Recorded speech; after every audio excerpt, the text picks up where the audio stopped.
अभी तक आपने देखा कि हमने जो प्रॉप्स बेस्ड ऑब्जेक्ट्स बनाए थे या जो भी हमने कंपोनेंट्स बनाए थे वो काफी स्टैटिक थे, उनमें कोई भी इवेंट नहीं था, कुछ भी क्लिक नहीं था, ऐसा कुछ भी हम नहीं कर पा रहे। तो इवेंट्स वो चीजें होती हैं जो जनरली यूजर जिसके जरिए इंटरेक्ट करता है, जैसे कि कीबोर्ड, माउस, उसके जितने भी इवेंट्स हैं वो सब हम हैंडल कर सकते हैं और उनसे कोई जावास्क्रिप्ट कोड रन कर सकते हैं। तो जैसे इस एग्जांपल में हम अगर इस पिक्चर पे क्लिक करते हैं या हॉवर करते हैं तो ये हाई रिटर्न कर रहा है। ऐसा कोई ऑब्जेक्ट या कंपोनेंट आपको अगर डिजाइन करना है तो उसके लिए नेसेसरी है कि आप इवेंट्स लगाएं। तो इस एग्जांपल में आप देख सकते हो यहाँ पे मैंने ऑन क्लिक इवेंट लगाया है और वो किसी एक फंक्शन को कॉल कर रहा है जो है हैंडलर एफएक्स। तो ये हैंडलर एफएक्स में वो लॉजिक होगा जो इस हाई को या किसी चीज को पॉप कर रहा होगा। तो हम आने वाले सेक्शन में देखेंगे कि हम हैंडलर एफएक्स कैसे लिखते हैं, कैसे ऑन क्लिक काम करता है और ये पूरा फ्लो क्या है इवेंट्स का जिसको यूज करके हम कुछ चेंज ला सकते हैं।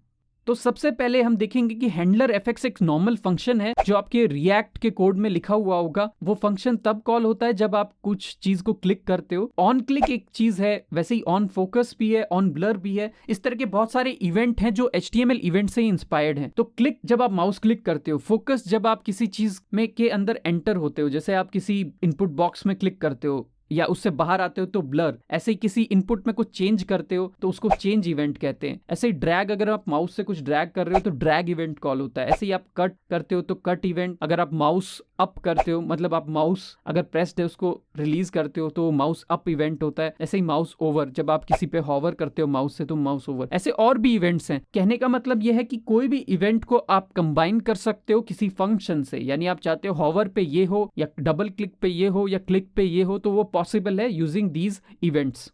तो अभी इस एग्जाम्पल में आप देख रहे हो कि हैंडलर एफएक्स एक नॉर्मल फंक्शन है जिसके अंदर हम कुछ लिखेंगे। कई बार ऐसा होता है कि हमको फंक्शन में कुछ आर्ग्यूमेंट भी पास करना होता है, तो उसमें हम एक डिफरेंट टाइप की डेफिनेशन यूज करेंगे जहां पे आप फंक्शन में पहले से ही एक आर्ग्यूमेंट डिफाइन कर सकते हो जो ये आर्ग्यूमेंट वैल्यू को एक्सेप्ट कर लेगा। तो ये पूरी तरह से फंक्शन ही है, आप इसको और फ्लेक्सिबल भी बना सकते हो।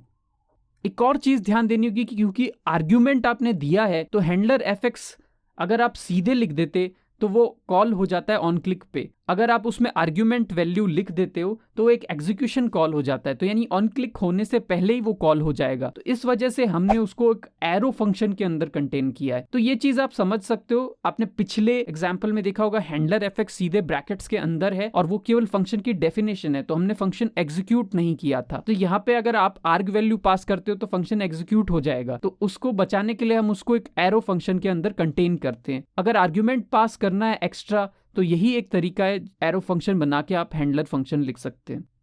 तो हम एक बार हैंडलर फंक्शन का फ्लो देखते हैं। हैंडलर फंक्शन आपने लिखा हुआ है तो सबसे पहले एक आर्ग्यूमेंट आप यहाँ पे डिक्लेयर कर सकते हैं। अगर बाय डिफॉल्ट आप एरो फंक्शन यूज भी नहीं कर रहे तो भी हैंडलर फंक्शन एक ऑब्जेक्ट रिटर्न करेगा और वो इवेंट ऑब्जेक्ट होगा। ऑन क्लिक या कोई भी किसी भी तरह का इवेंट एक इवेंट ऑब्जेक्ट रिटर्न करता है और वही फर्स्ट आर्ग्यूमेंट होता है। तो आप आर्ग डिक्लेयर कर सकते हो इवन दो आप ऊपर के डेफिनेशन लिख रहे हो वहां कोई आर्ग्यूमेंट पास नहीं कर रखे, लेकिन फिर भी कॉल बैक में अपने आप एक इवेंट ऑब्जेक्ट पास हो जाएगा।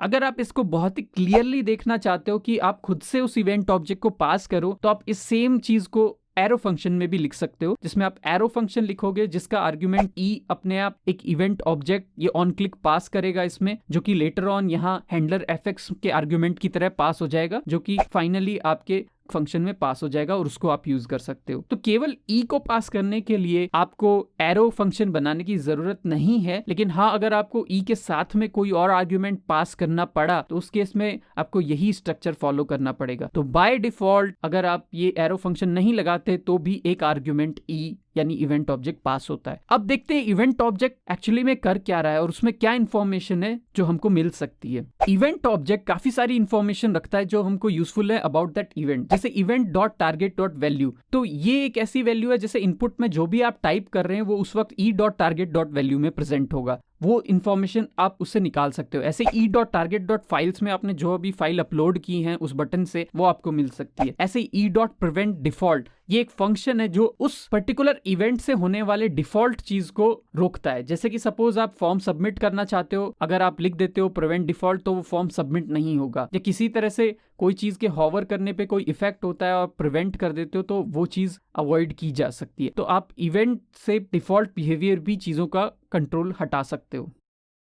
अभी तक हमने मोस्टली JSX देखा है, अब हम नेक्स्ट देखेंगे कि कुछ फंक्शन कॉल्स हम कैसे करें, लाइक कुछ एक्टिविटी कैसे ऐड करें अपने कंपोनेंट में। तो हम सबसे पहले हमारे कंपोनेंट में कुछ और कोड जोड़ेंगे, जैसे मैं एक div ऐड कर रहा हूं, क्योंकि एक ही पेरेंट कंपोनेंट JSX का हो सकता है। तो आप div के अंदर h1 को पुट कर रहे हो और इसके अंदर बटन हम पुट कर रहे हैं, और बटन पे मैं कुछ इवेंट्स जनरेट करूंगा। तो बटन पे जनरली हम क्लिक करते हैं, तो मैंने इस बटन को यहाँ डिफाइन किया है। अभी कुछ प्रॉब्लम है, ये हमने ब्रैकेट सही से बंद नहीं किया। अब आप देखोगे क्लिक बटन है, बट इस पे कुछ इवेंट नहीं होगा। तो इस पे कुछ इवेंट बनाने के लिए सबसे पहले आपको कुछ इवेंट हैंडलर्स लिखने पड़ेंगे। तो सबसे पहले मैं ऑन क्लिक प्रॉप लिखूंगा, जो इनबिल्ट प्रॉप है, उसको फिर मैं एक फंक्शन से टाई कर दूंगा। तो फंक्शन हमने कुछ बनाया हुआ नहीं, तो मैं एक नया फंक्शन डिक्लेयर करता हूं। तो मैं यहाँ इस फंक्शन को लिख देता हूं जो हैंडल करेगा क्लिक्स को। तो मैं क्लिक हैंडलर करके एक फंक्शन बना रहा हूं।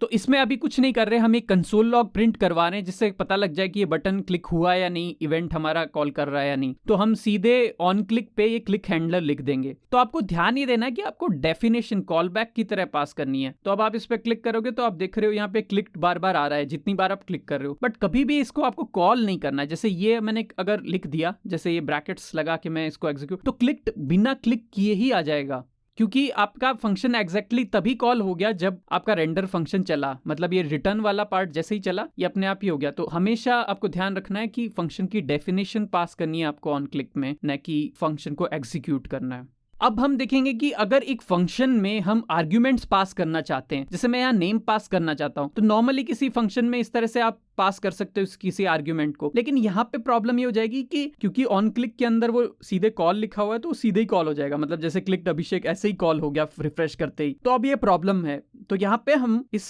फंक्शन को एक पेरेंट फंक्शन में इनक्लोज कर देंगे, और मैं यहाँ पे एरो फंक्शन यूज कर रहा हूँ, जो कि जनरली आपको यूज करना चाहिए क्योंकि एक नया स्कोप नहीं क्रिएट करता है। तो एरो फंक्शन के अंदर हम इस चीज को पुट करेंगे, तो आप देखोगे क्लिक करने के बाद ही ये चल रहा है। एरो फंक्शन यूज करके आप आर्ग्यूमेंट्स पास कर सकते हो अपने इवेंट हैंडलर्स फंक्शन में। तो ये चीज एक काफी अच्छी टेक्निक है जो आपको यूज करनी होगी। तो इस चैनल पे हम देखते हैं इंटरेस्टिंग कोड कॉन्सेप्ट्स और उनके एग्जाम्पल कोड्स। अगर आप और ऐसे वीडियो देखना चाहते हैं तो सब्सक्राइब कीजिए